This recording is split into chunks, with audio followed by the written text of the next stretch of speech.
Baada ya maombi ya Tundu Lissu, mwenyekiti wa Chama cha Demokrasia na Maendeleo Chadema, kuomba kuunganishwa kwenye kesi ya mgawanyo wa mali za Chadema siku kadhaa zilizopita, maombi hayo sasa yameshatolewa summons yake, ambapo maombi hayo namba 28922 ya mwaka 2025 yatatajwa tarehe 1 Disemba 2025 mbele ya Jaji Mwanga. Na hii imethibitishwa na mkurugenzi wa sheria kutokea Chadema Bwana Gaston Garubindi.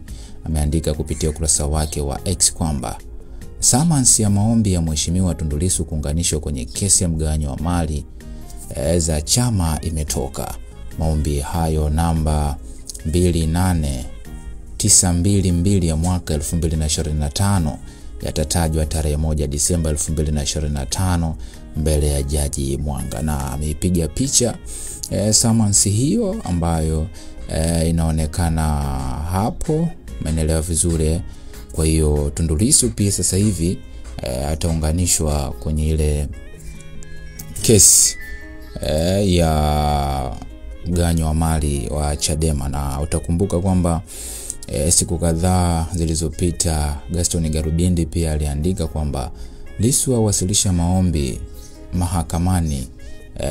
Lissu awasilisha ombi Mahakama Kuu kesi ya rasilimali za chama, ambapo aliandika kwamba mwenyekiti wa Chadema Taifa Mheshimiwa Tundu Antipas Lissu amewasilisha maombi ya Mahakama Kuu ya Tanzania akiomba kuunganishwa kwenye shauri namba 8323 ya 2025 lililofunguliwa na Saidi Isa Mohamed na wenzake dhidi ya bodi ya wadhamini wa chama na katibu mkuu wa chama.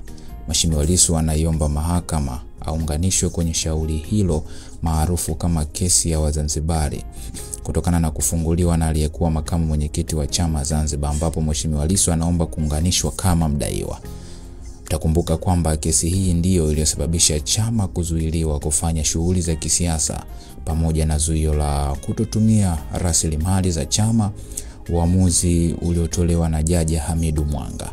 Maombi hayo yameshasajiliwa mahakamani na kinachosubiriwa kwa sasa ni wito ama summons kwa mujibu wa maombi hayo, ili taratibu za kusikiliza maombi hayo zianze rasmi. Sasa hatimaye summons imetoka ya maombi hayo ya Tundu Lissu, ambapo maombi hayo yaliopewa namba 28922 ya mwaka 2025 yatatajwa tarehe 1 Disemba 2025 mbele ya Mheshimiwa Jaji Mwanga. Si ndio bwana? Kwa hiyo ndo hivyo. Mtazamo wako ni nini?